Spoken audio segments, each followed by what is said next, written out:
لا الہ الا اللہ ذکر ہے صبح اور شام 100 مرتبہ. اس کی عادت ڈالیں, بچوں کو عادی بنائیں. تہجد کے لیے بچوں کو گھر میں اٹھائیں, نماز کے لیے بچوں کو اٹھائیں, کچھ اللہ اللہ سکھائیں ان کو. اہل اللہ کے گھروں کا ماحول بڑا ہی پیارا ہوتا ہے. یہ جو قرآن میں آتا ہے ربنا ہب لنا من ازواجنا وذریاتنا قرۃ اعین وجعلنا للمتقین اماما, اے اللہ ہمیں ہماری بیویوں اور اولادوں کی طرف سے آنکھوں کی ٹھنڈک عطا فرما. یہاں آنکھوں کی ٹھنڈک کا کیا مطلب ہے؟ آنکھوں کی ٹھنڈک کا مطلب یہ ہے, الحمدللہ, آنکھوں کی ٹھنڈک کا مطلب یہ ہے کہ ان کو عبادت میں مشغول کر دے. آپ جب گھر میں آؤ, ایک منظر ہے, بیگم فلم دیکھ رہی ہے, بچے کیا دیکھ رہے ہیں, آ رہا ہے آج کل پب جی کا نام تھوڑا کم ہو گیا, پب جی کھیل رہے ہیں. اس سے آنکھیں ٹھنڈی نہیں ہوں گی. ابے کیا کر رہا ہے, ابے کبھی کتاب بھی لے کے بھی بیٹھ جایا کر. کہتے ہیں نا ماں باپ, ابے ہر وقت ڈرامے دیکھتا رہے گا. بیگم کو فیشن سے ہی فرصت نہیں مل رہی, شاپنگ سے ہی فرصت نہیں مل رہی. اور ایک ہے آپ جب گھر میں آؤ, بیگم صاحبہ نے اسکارف لیا ہوا ہو اور قرآن مجید ہاتھ میں ہو اور قرآن مجید کی تلاوت ہو رہی ہو, اور بچے بھی انسان کے بچے بنے ہوئے ہوں, بچیاں مصلے پہ کھڑی چھوٹی چھوٹی دعا مانگ رہی ہوتی ہیں, کتنی اچھی لگتی ہیں. اور آپ کے بیٹے بھی کیا کر رہے ہوں, نماز میں لگے ہوئے ہوں, یا کوئی تلاوت کر رہا ہو, کوئی دعا مانگ رہا ہو, تو بتاؤ آنکھیں ٹھنڈی ہوں گی کہ نہیں ہوں؟ آج کل یہ آنکھیں مانکھیں ٹھنڈی ہونا یہ جب ہے جب آپ خود بھی یہ کرو گھر میں. تو جو کنوارے ہیں وہ ابھی سے نیت کریں, دیندار لڑکی سے نکاح کرنا ہے اور شادی کے بعد گھر کا ماحول یہ بنانا ہے. اور جن کے ماحول بگڑ چکے ہیں, اب ایک دم سے تھوڑی بن جائے گا. گھر جا رہے ہو, ارطغرل چل رہا ہے, ڈرامے چل رہے ہیں, فلمیں چل رہی ہیں, گھر جاتے ہی آپ نے کہا بیگم ہاتھ میں قرآن, اب مشکل ہے. وہ میں ایک لطیفہ سناتا ہوں نا, 2 بھائیوں کی شادی ہوئی ایک ہی دن میں, 6 مہینے گزر گئے. ایک کی بیوی بہت کنٹرول میں تھی, بڑی فرما بردار, دوسرے کی کنٹرول سے باہر. اس نے اس سے پوچھا ابے تو نے کیسے کنٹرول کیا ہوا ہے؟ اس نے کہا ہم تو شروع میں آئے تو ایسے چنگیز خان بن کے آئے تھے. گلاس سامنے آیا, اٹھا کے لات ماری, توڑ دیا اس کو. ابھی کدھر سامنے رکھا ہوا ہے, اسٹائل ہی یہی تھا. بلی نے تھوڑا شور مچایا, گردن مار کے پھینک دی اس کو. بہت شور کر رہی ہے, یوں گردن کمائی, تو اس کا روب بیٹھ گیا. اب کہہ رہا ہے اب یہ سب تکلفات کی ضرورت نہیں, اب روب بیٹھ گیا. اس نے کہا چلو یار ہم بھی کرتے ہیں یار. آیا گلاس پڑا ہوا تھا, لات ماری. بیگم نے کہا اب نہیں, پہلے کرنے کی چیزیں تھی, ٹھیک ہے نا, ابھی جو تمہاری اوقات ہے 6 مہینے میں مجھے وہ سمجھ میں آ گئی. تو اب جا کے آپ بہت اچھی نصیحتیں شروع کر دو گے, بیگم آنکھوں کی ٹھنڈک اس میں ہے, تم قرآن لے کے بیٹھا کرو, اور بچے ہمارے دعائیں مانگا کریں, گھر میں یہ ٹی وی ڈرامے بند ہو جائیں. تو بیگم کہے گی لگ رہا ہے ابھی تازہ تازہ کوئی بیان سن کے آیا ہے, ہمیں پتہ ہے تو کتنے پانی میں. تو ایک دم سے نہیں ہو جاتا, لیکن یہ کرنا پڑے گا آپ کو, ورنہ نسلیں تباہ ہوں گی, بڑھاپا برباد ہوگا, آپ کا اپنا بڑھاپا برباد ہوگا. بچوں کو جس سمت میں لگایا ہوا ہے نا, اس سے بچے بڑھاپے میں بھی آپ کے نہیں ہیں. ان کو ابا ٹینشن, ابے ڈرامہ دیکھ رہا, ابا کھانس رہے ہیں, تو اس کو تو غصہ نہیں آئے گا یار یہ کیا مسئلہ ہے. انگریز نے اولڈ ہاؤس بنائے ہوئے ہیں یار, بہترین کام کیا ہوا ہے, ابا ہمیں جراثیم پھیلا رہے ہیں ہمارے گھر میں. یہ سوچ ہوگی اس کی, کیونکہ یہ فلمیں ڈرامے ڈپریشن بڑھاتے ہیں. ہمیں وہ کام کرنا ہے جو برداشت بڑھائے ہمارے اندر, اس سے سکون ملے گا. سکون اس سے دیکھو, بعض نفسیاتی ڈاکٹر بولتے ہیں کہ غصہ برداشت نہیں کرنا چاہیے, اس سے ٹینشن ہوتی ہے, صحت خراب ہوتی ہے. جب انسان غصہ جاری کر دیتا ہے تو کیا ہو جاتا ہے, ریلیکس. شریعت اس کے اپوزٹ لے کے جاتی ہے آپ کو. اسلام کہتا ہے غصہ برداشت کرو, اہل جنت کی صفات غصہ جاری کرنا ہے, برداشت کرنا ہے, برداشت کرنا ہے. اب سوال پیدا ہو, اسلام وہ کام کیسے کہہ سکتا ہے جس سے صحت خراب ہو رہی ہے آپ کی؟ غصے کے کڑوے گھونٹ پیتے ہو, برداشت کرتا ہے نا آدمی, ایک ڈپریشن میں آتا ہے, ٹینشن میں آتا ہے, جاری کر دو تو ٹینشن کیا ہے, غصہ آیا پڑاخ سے ایک اگلے کو لگا دیا, وہ ٹینشن پارسل ہو گئی, وہاں پہ آپ سکون میں آ گئے.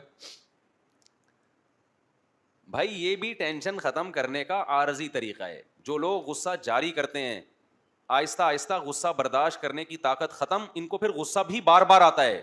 یہ بھی نشہ ہے. شریعت نے کہا برداشت کر لو, یہ جو نقصان ہے تھوڑا ہے, جب بار بار برداشت کرو گے تو برداشت کرنے کی پاور بڑھ جائے گی, پھر برداشت کرنے میں وہ ٹینشن نہیں ہوگی جو ابھی ہو رہی ہے, پھر غصہ آنا ختم ہو جائے گا, کم ہو جائے گا غصہ آنا, دیر پا نتائج اچھے نکلیں گے. اور پھر جو غصہ آ کے جو اگلے کو لگا دیا آپ نے غصے میں ٹینشن ختم کرنے کے لیے, تو وہ بھی تو پارسل کرے گا اپنی ٹینشن. کیا خیال ہے, اس کی بھی تو سائڈ افیکٹ ہے نا بہت زیادہ, وہ ٹینشن آپ کو پارسل کرے گا. پارسل کا خاص انتظام ہے ہمارے یہاں, ہر ہوٹل میں پارسل کا انتظام ہے, وہ تھوڑی سکون سے بیٹھے گا. تو عبادت کا ماحول بنائیں گھروں کے اندر, عبادت کی عادت ڈالیں گھروں کے اندر. اب ایک نسخہ بتاتا ہوں آپ کو, جن کی نہیں ہوئی ان کو تو میں نے بتا دیا کہ بھائی دیندار لڑکی سے شادی کرو جو پہلے ہی نماز روزے کی عادی ہو, اس سے نکاح کرو اور پھر خود بھی اسی جیسے بن جاؤ. اور یہ چھوڑ دو یہ مستیاں وستیاں سینما گھروں کی اور ڈراموں کی, ان مستیوں میں سوائے میں نے بتایا نا گھر میں بے برکتی کے نحوست کے کچھ بھی نہیں آئے گا, اس کے سائڈ افیکٹ بہت زیادہ ہیں. اب کیا کرنا ہے, اس کے لیے تبلیغی جماعت بہترین راستہ ہے. اپنی بیگم کے ساتھ مستورات کے ساتھ تبلیغ میں وقت لگا لو, وہ انسان کا بچہ بنا کے بھیج دیں گے. 3 دن جب آپ اپنی بیگم کو لے کے جاؤ گے نا تبلیغ میں, مسلمان کا یہ ہنی مون ہے. یہ کیا ہے مسلمان کا ہنی مون؟ یہ والا جو ہنی مون ہے نا جو سوئٹزرلینڈ جا رہے ہیں, اس میں خرچہ بھی ٹھیک ٹھاک ہے, بیگم بگڑنے کا بھی بڑا خطرہ ہوتا ہے. میں نہیں کہہ رہا بگڑتی ہیں, بگڑنے کا خطرہ بہت ہوتا ہے. جب وہ وہاں جا کے دیکھیں گی نا انگریز عورتیں لائف کو کیسے انجوائے کر رہی ہیں, کپڑے وپڑے کی کوئی پابندی ہے ہی نہیں, شادی غفار سے ہوئی تھی, اچھا وسیم لگا تو وسیم کے پاس چلی گئیں. تو جب یہ کلچر دیکھتی ہیں تو مرد بھی بگڑتا ہے اور عورت بھی بگڑنے کا, سارے نہیں بگڑتے, خطرہ ہوتا ہے بگڑنے کا. مرد بھی کہے گا یار انگریز کو وہ والی اچھی لگی تو ادھر کو نکل لیا, وہ والی اچھی لگی ادھر کو نکل لیا, ہم اسی کو لے کے گھوم رہے ہیں یار, یہ کیا مذاق ہے. سارے نہیں بگڑتے, کچھ بگڑنے کے خطرے ہوتے ہیں. تو گھر میں جب آپ ماحول بناؤ گے تو مسلمان کا سوئٹزرلینڈ کیا ہے, سوری مسلمان کا ہنی مون کیا ہے, عمرے پہ لے جاؤ بیگم کو, تبلیغ میں لے جاؤ بیگم کو, آپ دیکھو کیسا اچھا ماحول بنے گا گھر کا. میں نے تبلیغ والوں کے گھروں کا ماحول دیکھا ہے, جو تبلیغ کے بڑے لوگ ہیں, بزرگ لوگ ہیں. کبھی گئے نا جیسے بے تکلفی ہے کسی تبلیغ کے بڑے بزرگ سے, تو ان کی ذرہ نوازی, گھر میں لے گئے, ان کے گھروں کا ماحول دیکھا, میں نے کہا ماشاء اللہ بھائی جنت ہے. مستورات, نمازوں کی پابندی, ذکر اذکار کی پابندی, سسر کا ادب. آج کل تو بدتمیز بنایا جا رہا ہے بہوؤں کو, اس طرح کے ڈائلاگ, یہ ساس کی خدمت واجب نہیں, سسر کی خدمت واجب نہیں, کوئی رشتہ ہی نہیں ہے ساس سسر کا. رشتہ نہیں ہے تو مجھے بتاؤ داماد کے لیے ساس سے نکاح حرام کیوں ہے؟ حرام تو ماں سے نکاح ہوتا ہے نا, داماد ساس سے نکاح نہیں کر سکتا. تو رشتہ ہے تو اللہ نے کہہ دیا نا کہ ماں بن گئی ہے, تو بہو کے لیے بھی ساس ماں کی قائم مقام ہے. میں نہیں کہہ رہا بالکل ماں جیسی ہے, لیکن جب گھروں میں دین آئے گا, تمیز آئے گی, تو پھر بہویں یہ مسئلہ نہیں پوچھیں گی کہ ساس کی خدمت واجب ہے یا نہیں ہے.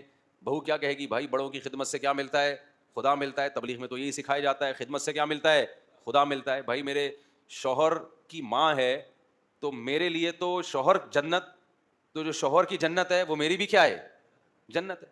غیرت مند آدمی اپنی خدمت سے اتنا خوش نہیں ہوتا جتنا اپنی ماں کی خدمت سے خوش ہوتا ہے. اگر غیرت ہے اس میں, کہتا ہے بیگم مجھے بھول جاؤ, میری ماں کی خدمت کرو, اسی سے دل جیتو. تو میں نے تبلیغ والوں کے گھروں کا ماحول بھی دیکھا ہے الحمدللہ, اور میں نے لبرل لوگوں کے گھروں کا ماحول بھی دیکھا ہے. لبرل لوگوں کے گھروں کے ماحول میں کیا ہے, ابا ادھر بیٹھ کے کھانا کھا رہا ہے, بچہ برگر کھانے جا رہا ہے دوستوں کے ساتھ, بیگم صاحبہ اپنے الگ روم میں, بچے بھی ایک آدھی ہوتے ہیں, اور بیٹی صاحبہ وہ اپنا لیپ ٹاپ لے کے کمرے میں بیٹھی ہوئی, میں بزی ہوں مجھے کوئی ڈسٹرب نہ کرے. تبلیغ والوں کے گھروں کا ماحول بھی دیکھا. ایک تو نسل زیادہ ہوتی ہے, بہویں بھی ہیں, داماد بھی ہیں, بیٹے بھی ہیں, بیٹیاں بھی ہیں, گھر بھرا ہوا ہے, سمجھتے ہو. ایک بڑے بزرگ کے ہاں جانا ہوا, انہوں نے کہا کہ اللہ نے ہمیں بہو اتنی اچھی دے دی مولوی صاحب, وہ تو جو ہمارے گھروں میں اعمال میں سستی ہو رہی تھی وہ بہو اس سستی کو بھی کیا کر رہی ہے, دور کرنے کا ذریعہ بن رہی. واہ واہ, بہو کی تعریف قیامت کی علامت ہے یا نہیں ہے؟ کوئی اپنے منہ سے بول رہا ہو اچھی بہو آ گئی. بہویں تو گھر کا ماحول کیا کر دیتی ہیں, جو ڈرامے کی قسطیں رہ گئی تھیں وہ بھی پوری کرواتی ہیں کہ 27ویں رات میں یہ والا ڈرامہ رہ گیا تھا, اس کو پورا کرو.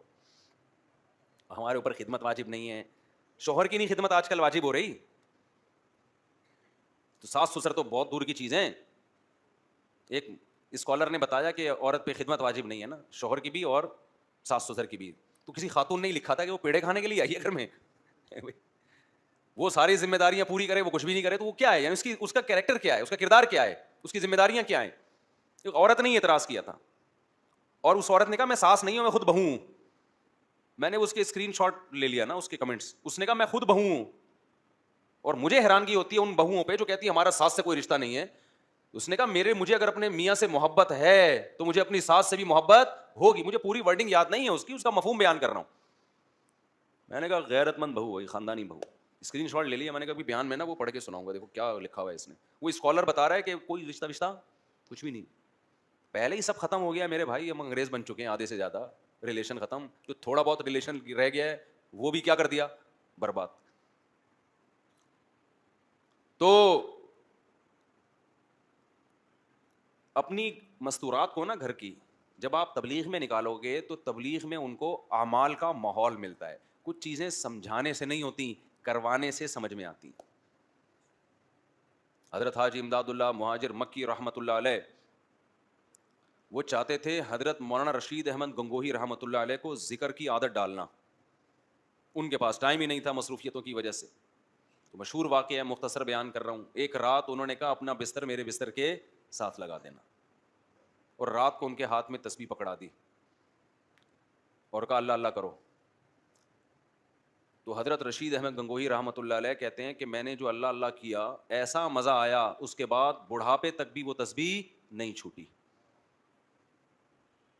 اور جب بہت بوڑھے ہو گئے تھے اور تسبیح وہ اتنی پرانی, کسی نے نئی تسبیح لا کے دی اور کہا کہ حضرت اتنے پرانے دھاگے ہو گئے, دانے بھی گھس گئے ہیں اس کے, چھوڑ دیں اس کو, کوئی اچھی تسبیح رکھ لیں. انہوں نے فرمایا کہ اس تسبیح سے مجھے محبت ہو گئی ہے, اس نے مجھے اللہ اللہ کرنا سکھایا ہے, اب اس سے بھی مجھے محبت ہو گئی ہے. انسان مسلسل جس جگہ نماز پڑھتا ہے اس جگہ سے انسان کو محبت. تو میرے بھائی کچھ تھوڑا سا اللہ اللہ کرنا بھی سیکھ لو, آج کل یہ بالکل ختم.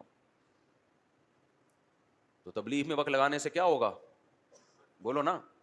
3 دن ہوگی بہت بوریت آپ کو جب آپ تبلیغ میں نکلیں گے, کیونکہ لوگ جاتے ہیں کہ شاید ایک انٹرٹینمنٹ, بھائی کچھ مزہ آئے گا, تو مزہ نہیں آتا وہاں پہ, ٹینشن ہوتی ہے. مزے کے لیے کیا کوئی ڈرامہ لگائیں گے آپ کو وہاں جا کے, وہ ہے بھائی کوئی فلم دکھائیں گے, کیا کریں گے, کوئی پروگرام ہوگا, کوئی سٹے وٹے کا دور چلے گا رات کے وقت میں, وہ معمولات کروائیں گے, بھائی صبح کی تسبیح, شام کی تسبیح ہے, پھر تعلیم ہے, پھر مذاکرہ ہے, بورنگ لائف. لیکن یہ بورنگ آپ کی زندگی کو ساری زندگی کے لیے انٹرٹین کرنے کا ذریعہ بن سکتی ہے. دیکھو نا جنہوں نے لگائے پھر مزید لگا کے ابو ریونڈ کے مقیمین بن گئے ہیں, وہ سارا دن اسی معمول میں. او بھائی آپ یہ تو بڑی بورنگ لائف ہے. انہوں نے کہا ہم سے چھڑوا کے دکھاؤ یہ لائف, ہمیں اسی میں مزہ ہے. ہم نے تبلیغ کے بزرگوں میں ایسے ایسے واقعات سنے ہیں جو عینی شاہدین گھنٹوں گھنٹوں دعا مانگ رہے ہیں, دل نہیں بھر رہا. آج تھوڑی دیر میں دعا سے وحشت ہونا شروع ہو جاتی ہے کہ یار 2-4 چیزیں مانگ لی بس ختم ہے, اب کیا. مانگ بھی ایسے رہے ہوتے ہیں کہ دل نہیں لگ رہا ہوتا. جن کا دعاؤں میں دل لگ جاتا ہے نا, ہمارے شیخ حضرت مفتی رشید احمد صاحب رحمہ اللہ تعالی, ان کا ہر جمعے کو عصر کی نماز کے بعد بیان ہوتا تھا. اب ہوتا کیا, ہم جب پہلی مرتبہ گئے, ایک تو عصر سے مغرب کا ٹائم بہت تھوڑا ہے, لوگ آئے بہت دور دور سے. حضرت کا معمول تھا فرض نماز کے بعد عام طور پہ دعا نہیں مانگا کرتے تھے, اجتماعی دعا, انفرادی بھی نہیں. رات کے وقت آخری حصے میں اٹھ کے لمبی دعا مانگتے تھے. لیکن جمعے کے دن عصر کی نماز کے بعد دعا مانگتے تھے ہاتھ اٹھا کے. وہ بتاتے تھے یہ دعا بیان سے پہلے کی دعا ہے کہ اللہ میں جو لوگوں میں بات کروں گا تو مجھے وہ بات کہنے کی توفیق دے جس میں تیری رضا ہو. تو حضرت عصر کے بعد بیان سے پہلے دعا مانگنا شروع کرتے, اتنی لمبی, بعض دفعہ اکیلے دعا ہو جاتی, ہم کہتے بیان کا ٹائم تو رہا نہیں ہے. حضرت کو اس کی پرواہ نہیں ہوتی تھی, بیان پھر بہت مختصر ہو جاتا تھا, لیکن وہ جو مختصر ہوتا اسی نے لوگوں کی زندگیاں تبدیل کر دیں. ایسی ایسی قربانیاں دی لوگوں نے. تو ہم نے ایک دفعہ پوچھا کہ آپ ہاتھ اٹھا کے جب دعا مانگتے ہیں تو مختصر کر لیا کریں. اچھا ویسے جب بھی حضرت سے کوئی آ کے کہتا نا کہ حضرت یہ دعا مانگ لیں میرے لیے, تو حضرت ہاتھ اٹھائے بغیر دعا مانگتے تھے کہ اللہ کرے آپ کی حاجت پوری ہو جائے, اللہ کرے ایسا ہو جائے, اللہ, ہاتھ نہیں اٹھاتے تھے. تو ہم نے کہا حضرت ہاتھ اٹھا کے دعا مانگ لیا کریں آپ مختصر. تو حضرت نے فرمایا میں جب ہاتھ اٹھاتا ہوں تو پھر مجھ سے جلدی ہاتھ نیچے رکھے نہیں جاتے, سمجھ رہے ہیں, پھر نہیں دل چاہتا. جواد اور کریم بادشاہ کے دربار میں ہاتھ اٹھائے, پھر تو ایسا مزہ آتا ہے, ایسا مزہ آتا ہے کہ مانگتے چلے جاؤ بھائی. آج دعاؤں میں طاقت ختم ہو گئی ہے, بس اجتماعی دعائیں چل رہی ہیں, امام مانگ رہا ہوتا ہے پیچھے ہول سیل کے حساب سے آمین. چلو غنیمت ہے وہ بھی. انفرادی دعائیں مانگنے کی عادت ڈالو, اللہ سے رشتہ بناؤ, ہاتھ اٹھا کے گڑ گڑانا سیکھو. لوگ کہتے ہیں یار ہمیں بوریت ہو رہی ہے, دل نہیں لگ رہا. تو میں نے بتایا نا جس کام میں دل نہیں لگ رہا وہی کرنا ہے, اس سے دل لگنا شروع ہو جائے گا. نہیں آ رہی میرا خیال ہے بات, آج سے عادت ڈالو لمبی دعائیں مانگنے کی, تنہائی میں, اکیلے میں. تنہائی کا موقع نہیں ہے, لوگوں کے سامنے مانگا کہ مطلب اجتماعی کی بات الگ ہے. اصل دعا میں کیا ہے, انفرادی. لوگ اجتماعی دعاؤں کو زیادہ اہمیت دیتے ہیں, اللہ کی نظر میں انفرادی دعا کی ویلیو اجتماعی دعا سے زیادہ ہے. کیوں, ادعوا ربکم تضرعا وخفیا, اللہ کہتے ہیں اپنے رب کو عاجزی کے ساتھ اور چپکے سے پکارو. تو گھروں میں عادت ڈالیں گے کہ نہیں ڈالیں گے دعاؤں کی اور نماز کی, عبادت کی؟ اس کا طریقہ میں نے بتایا کہ کیا طریقہ ہے. اب ایک دم نہیں پڑے گی عادت, پھڈا ہو جائے گا بیگم سے, بچوں سے پھڈا ہو جائے گا. اس کا طریقہ کیا ہے؟ اللہ نے بہترین آپشن دیا ہے, کس کا؟ تبلیغ کا. وقت لگاؤ اس میں, دیکھو گھروں کا, میں نے دیکھا ہے جو تبلیغ میں وقت لگاتے ہیں ان کی عورتیں بھی, گھروں کا ماحول بالکل چینج ہو جاتا ہے, بالکل چینج ہو جاتا ہے. گھر میں تعلیم بھی شروع ہو جائے گی پھر. اور اگر نہیں وقت لگاتے تو پھر بیٹھے رہو آرام سے. بڑے لوگ کہتے ہیں نا ایک بات, ہم لوگ کے یہاں چونکہ بزرگ بھی ہوتے ہیں تو بزرگ لوگ نصیحتیں بھی کر رہے ہوتے ہیں. بہت سے فرقے ایسے ہیں جن کے یہاں بزرگ کیا ہیں, بولو نا, ہے ہی نہیں, بزرگ ہی نہیں ہے ان لوگ کے یہاں. ایک آدمی جو تھا نا, پتہ نہیں کس فرقے کا تھا, تو وہ فقہ وہ ہمارے حضرت کے ہاتھ پہ بیعت ہوا اور مسلک ہی چینج کر لیا اس نے کہا آج سے میں فقہ حنفی کو فالو کروں گا. ہم نے پوچھا وجہ کیا؟ کہہ رہے یار ہم نے اپنے مسلک میں کوئی بزرگ ہی نہیں دیکھے. صحیح نا, کوئی بزرگ ہی نہیں ہے. تو ہم لوگ کے یہاں چونکہ بزرگ ہوتے ہیں لہٰذا وہ نصیحتیں بھی کر رہے ہوتے ہیں. وہ بزرگ کی نصیحت ہی نکل گئی جو میں کرنا چاہ رہا تھا اس چکر میں. ہاں, کہ وہ نصیحت یہ ہے کہ آپ کا اپنا اگر کوئی ویژن نہیں ہوگا تو آپ کسی اور کے ویژن کا حصہ بن جائیں گے. آپ کا اپنا کوئی ہدف نہیں ہوگا. آپ اگر اچھے کاموں میں ٹائم نہیں گزارتے تو شیطان پھر اپنے کاموں میں آپ کو لگا دے گا. شیطان کسی کو فارغ نہیں بیٹھنے دیتا, خوب سمجھ لو. جب کوئی بزی ہوتا ہے نا کسی اچھے کام میں تو شیطان کی رسائی نہیں ہوتی وہاں تک. شیطان کہتا ہے یہ یہاں سے ہٹے گا تو میں اس کو بہکاؤں گا نا, آپ کا دماغ ادھر لگا ہوا ہے. تو شیطان کہتا ہے میں محنت کیسے کروں اس کے اوپر. دیکھو کمپنیاں جو اپنی پروڈکٹ بیچنے کے لیے آتی ہیں نا, فارغ آدمی کو سمجھاتی ہیں کہ سر یہ بہترین فون انگیج جائے گا, تو وہ نہیں کریں گے نا. جس نے فون اٹھا لیا اس کو وہ پیکج پہنانا شروع کر دیا.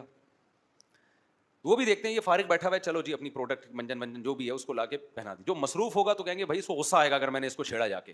تو شیطان بھی یہ کر رہا ہوتا ہے. جو مصروف آدمی ہوتا ہے شیطان کی اس تک رسائی مشکل سے ہوتی ہے. اور جو ویلے ہوتے ہیں نا, ویلے سمجھتے ہیں جو ہوتے ہیں آج کل, فارغ ہوتے ہیں, شیطان کہتا ہے تو فارغ بیٹھا ہوا ہے, چل میں تجھے اپنے کام میں لگاتا ہوں. نئی فلم آئی ہوئی ہے مارکیٹ میں, چل وہ چل کے دیکھ تو جا کے. الٹے الٹے کاموں میں لگائے گا آپ کو, فحش فلموں میں لگا دے گا, پان گٹکے میں لگا دے گا, شراب میں لگا دے گا, برائیوں میں لگا دے گا. آپ نے اپنے اگر اسکیجول ایسا بنایا کہ سارا دن آپ کے پاس فضول کاموں کا ٹائم ہی نہیں ہے تو شیطان کو بہکانے کا موقع نہیں ملے گا. سارا دن اپنا اسکیجول بنا کے اپنے آپ کو بیزی کر لیں. جب آپ یہ سوچیں گے نا تو شیطان اس میں پتہ ہے کام کیا ہے, ابے کیا سارا دن مصروف ہو جائے, پاگل ہے کیا, تو زندگی کا مزہ ہی ختم ہو جائے گا. تو سارا دن مصروف کا مطلب یہ نہیں ہے کہ کاموں میں مشغول ہو جائیں, تفریح کے لیے بھی ٹائم نکالیں, لیکن وہ تفریح جو جائز تفریح ہو اس کے لیے بھی ٹائم نکالیں آپ. بلکہ شروع میں تو تفریح کا ٹائم زیادہ ہو, کاموں کا ٹائم بولو نا کم ہو. جو ویلے ہیں نا ایک دم سے ان پہ کام کا بوجھ ڈالا جائے گا تو مر جائیں گے ٹینشن سے. تو اپنے آپ کو عادی بنائیں, پہلے کم معمولات رکھیں, صبح شام کے کم معمولات, اور جو باقی فارغ دن ہے اس کو سوچیں کیا کرنا ہے, تو اس کو کسی جائز تفریح میں پہلے سے لگا دیں آپ. جائز تفریح کیا ہے بھائی؟ جاگنگ ہے, جم ہے, سوئمنگ ہے, جانور پالو ان پہ دل لگاؤ, بہلاؤ ان میں, بچے پالو ان کو لے کے گھومو پھرو, نلی نہاری کھاؤ, جا کے طارق روڈ پہ نہاری کھانے نکل جاؤ. وہاں یار سنا ہے وہ نئی بریانی مارکیٹ میں آئی ہے, ذرا ٹرائی کر کے دیکھتے ہیں. یہ کیا کون سی تفریح؟ حیدرآباد کی مچھی سنا ہے بڑی مشہور چل رہی ہے آج کل. اب لیکن یہ جب پیسے ہوں گے تو ہوگا نا, جب پیسے نہیں ہے تو کیا کریں پھر؟ پیسے نہیں ہیں تو وہ اور آسان ہے زندگی. جب جس کے پاس پیسے نہیں ہوتے اس کی زندگی اور کیا ہے, کیونکہ اس کے پاس گناہ کے پیسے بھی نہیں ہوتے, پھر وہ گٹکے کے لیے ادھار مانگ رہا ہوتا ہے لوگوں سے. تو جو پیسے نہیں ہیں تو اور کسی چیز میں اپنے آپ کو, جاگنگ کے لیے پہ پیسے لگتے ہیں, سوئمنگ پہ لگتے ہیں پیسے, ٹکٹ, لیکن جاگنگ پہ کوئی پیسہ بولو نہیں لگتا. جم کی فیس بھی آج کل بہت ہی بیچارے رو ہی رہے ہوتے ہیں جم والے کہ یار وہ بھی نہیں دے رہے ہوتے لوگ. جم میں ایڈمیشن کروا لو, فیس پی جاؤ, استغفر اللہ, یعنی فیس بعد میں دے دو. جم والے سے بولو تو زکات نکالتا ہے کہ نہیں نکالتا, اتنا بڑا بزنس ہے. بولے ہاں نکالتا ہے, تو کہ میں زکات میں آ گیا بس, ٹھیک ہے نا, میں تیری جم کی زکات ہوں. سمجھاؤ, غیرت ہوگی, مان جائے گا انشاءاللہ. بولے یار کچھ اللہ کے لیے بھی کرنا, میرے پاس پیسے ویسے نہیں ہے تو تھوڑا سا ڈنٹ وٹ پھیلنے دے, جان آئے گی, طاقت آئے گی, تیرے لیے دعائیں کروں گا رات کو. تو بہت سارے کام ہیں جو غریب بھی کر سکتا ہے. چوزے تو پال سکتا ہے نا, مور نہیں پال سکتا اور ہرن نہیں پال سکتا. یہ جو ہم نے تو بچپن میں اتنے پالے ہیں, یہ مرغی کے بچے نہیں بیچ رہے ہوتے یہ چوزے رنگ برنگی, اس کا اتنا مزہ ہے. آپ کہہ سکتے یار مجھے ان چیزوں میں دل نہیں لگتا, مجھے پتا ہے آپ کا دل نہیں لگے گا ان چیزوں میں, پال کے دیکھو کچھ دن دل لگنا شروع ہو جائے گا. جانور سے محبت ہو جاتی ہے انسان کو. ہم نے وہ ہمارے خادم ہے نا, اس کے ذمہ میں نے دانا باجرے کا کام لگایا ہوا جب میں نہیں ہوتا. تو وہ کہہ رہا ہے مجھے محبت ہو گئی پر ان مرغیوں سے. گدھے سے محبت ہو جاتی ہے تھوڑے دنوں میں. تو اس لیے جب تک آپ اپنے آپ کو بزی نہیں کرتے اچھے کاموں میں یا جائز کاموں میں ہی بزی کر لو. اگر نہیں کیا بزی تو سمجھ لو بہت خطرناک گناہوں کی طرف دل جائے گا. اور یہ بھی نہیں کہ گناہ کر کے تسلی ہو جائے گی, پھر دل چاہے گا اس سے آگے, پھر اس سے آگے, پھر اس سے آگے. وہی بات ہے کہ جیسے جیسے وسائل بڑھتے چلے جائیں گے گناہ کی خواہش بڑھے گی, لیکن صحت ساتھ دینا چھوڑ دے گی. بڑھاپے کی طرف جاؤ گے, پھر ہوگی ڈپریشن, یار میں نے کیا یہ. اور اس ڈپریشن میں پھر ڈاکٹروں کے پاس جاؤ گے, گولیاں کھاؤ گے, اور بالآخر ایک دن اسی میں انتقال. نہ خدا ہی ملا, نہ وصال صنم, نہ ادھر کے رہے نہ ادھر کے رہے. ایک آدمی نے کسی لڑکی سے عشق ہو گیا, وہ ناجائز تھا عشق اس کے لیے, وہاں شادی کی کوئی امید نہیں تھی. مولوی صاحب نے سمجھایا کہ دیکھ یہ جو تیرا صنم ہے نا, محبوب ہے, جو تیرا معشوق ہے, یہ تو تجھے ملے گا نہیں, اور تو اللہ سے بھی جائے گا, اس کی محبت میں خدا کو بھی کھو بیٹھے گا. اس نے کہا نہیں یہ مجھے ملے گی, لازمی ملے گی. جیسے ہوتا ہے نا عاشق لوگ احمقوں کی جنت میں رہتے ہیں, یہ مجھے ملے گی, مجھے ایسی بشارتیں مل رہی ہیں. بالآخر اس کی کہیں اور شادی ہو گئی اور اس کے بچے ہو گئے اور وہ اس کو ماموں کہنے لگے. تو ایسے موقع پہ اس نے یہ شعر کہا, نہ خدا ہی ملا نہ وصال صنم, نہ ادھر کے رہے نہ ادھر کے. تو جس چیز میں آپ ٹائم گزار رہے ہیں, ہم اور آپ سبھی اصلاح کے قابل ہیں. عبادت سے جان چھوڑا کے عادت نہیں ڈال رہے دعائیں مانگنے کی. دیکھو ابھی دعاؤں مانگنے کی عادت ڈال دی نا, خدا کی قسم بڑھاپا اتنا پیارا گزرے گا, اتنا مزے کا گزرے گا کہ رش کریں گے لوگ آپ کے بڑھاپے پہ. ابھی عادت ڈال لی جوانی میں لمبی لمبی دعاؤں کی, دل لگا لیا, شروع میں لگے گا نہیں, عادت ڈالیں, اس کے بعد بڑھاپے میں اللہ یہ نعمت دیں گے کہ آپ کو مزہ ہی دعا میں آئے گا. انگریزوں کا بڑھاپا خدا کی قسم بہت ڈینجرس ہوتا ہے, بہت خطرناک ہوتا ہے. نہ خدا ہوتا ہے ان کی زندگی میں, نہ پبلک ہوتی ہے. کسی بوڑھے کے پاس بیٹھ جاؤ نا ان ملکوں میں 2 منٹ کے لیے, وہ پیسے دے گا آپ کو. ہمارے پاکستانیوں نے یہ کام شروع کیا, مجھے لوگوں نے بتایا یہاں جو بے روزگار ٹائپ کے پاکستانی ہیں نا, جو ادھر ادھر سے ہو کر آ گئے, پیسے نہیں ہیں, وہ بڈھی عورتوں کے ساتھ بیٹھتے ہیں, بیچاری بوڑھی عورتوں کے ساتھ آدھا گھنٹہ گپ شپ لگائی, وہ خوش ہو کے پیسے دیتی ہیں. تو وہ آئے اپنا پان گٹکے کا خرچہ ان کا نکل آیا, وہ خوش ہو کے پیسے دیتی ہے, چلو کسی نے تو لفٹ کرائی. ہمارے تو جو بزرگ ہوتے ہیں, ہمارے حضرت کو ہم نے بڑھاپے میں دیکھا, وہ تو پھر بھی لوگوں کو ٹائم نہیں, وہ لوگ بیٹھ رہے ہیں ان کے پاس, وہ کہہ رہے ہیں ٹائم نہیں ہے. کیوں؟ عادت کس کی پڑ گئی ہے؟ اللہ سے راز و نیاز. ہمارے بوڑھوں جو اللہ والے بوڑھے ہیں, پبلک چاہ رہی ہے ان کے گرد آ کے بیٹھے, ان سے کچھ سیکھیں, اور وہ کہہ رہے ہیں ہمیں مزہ کس میں ہے؟ تنہائی میں. ہمارے حضرت کا زیادہ تر ٹائم تنہائی میں گزرتا تھا. ابھی سے عادت ڈالو, یہ حضرت بننے کے بعد نہیں ہوگا, یہ ابھی کرنا پڑے گا. یہ اللہ ہمیں توفیق دے, اپنے نام کی لذت اللہ ہمیں نصیب کرے, اور اپنے سامنے دعائیں مانگنے کی لذت اللہ ہمیں نصیب کرے. سبحانک اللہم و بحمدک, نشہد ان لا الہ الا انت, نستغفرک و نتوب.